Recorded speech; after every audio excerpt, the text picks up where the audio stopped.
All right, everyone, welcome to another writing lecture. This one is Argumentative Writing Part 5, The Common Ground and Call to Action.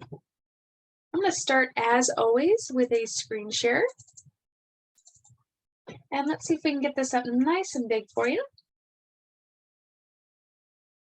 So the middle ground and the call to action are actually key parts to your writing. Some things you want to remember is what you need to include in your argument to have a strong argument. You do need to have a strong thesis statement. You want a segment that's going to highlight some common ground between both sides or between all sides if there are more than two, and this can span 1 to 2 paragraphs. You want well-supported subtopics with counterclaims for each if you can manage it. And you want a call to action, which usually becomes your conclusion. Your common ground. So every argument does have 2 or more sides, as we've previously discussed. And it's only by finding the common ground that you're able to get the other side to even consider what it is that you have to say. They need to know that you have something in common with them, even if your stance is a little different.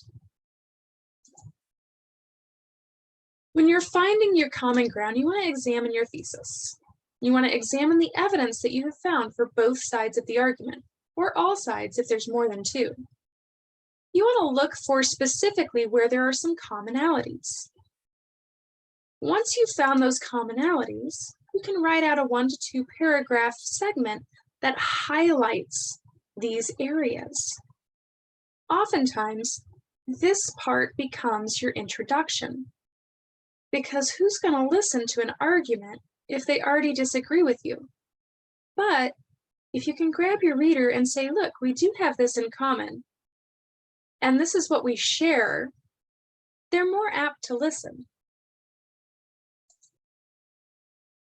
The call to action is where you're leaving your reader thinking.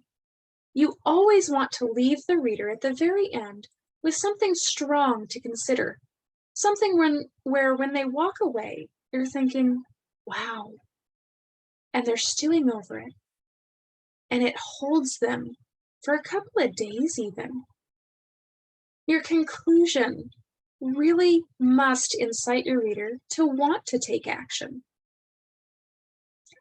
Some questions to consider when you're writing a call to action is, what action do you want your reader to take? Why do you want your reader to take that action? How will that action help further your thesis in the world at large? And why does taking this action make any sort of a difference? Remember, you'll definitely have to keep your target audience in mind, because your target audience will influence how you present the call to action. So now that you have your thesis, you have an outline, you've looked at your commonalities for common ground, and you've considered what action you want your reader to take, it's time to piece together your paper. You'll need your 1 to 2 paragraphs of middle ground, your thesis statement, your outline or graphic organizer, your call to action, any desired graphics that are going to enhance your paper and catch reader attention, if they're allowed, and your transition list. You're going to use all of these items to craft your paper. Ultimately, it will depend on your paper, your topic, your written voice for the way you want to present your items. However, typically, this is the format. The reason for this is because you want the middle ground up front so that someone opposed to your stance will have a reason to keep reading. The call to action is at the end to give the reader that pause for thought and reflection. Again, we always want to leave our reader thinking. Well, if they're thinking about a call to action, they're more likely to do something about what you just wrote, which gives you, as a writer, a much bigger purpose. So go ahead, look over your notes in the previous slides, use these as a guide, and generate your rough draft for your persuasive or argumentative paper.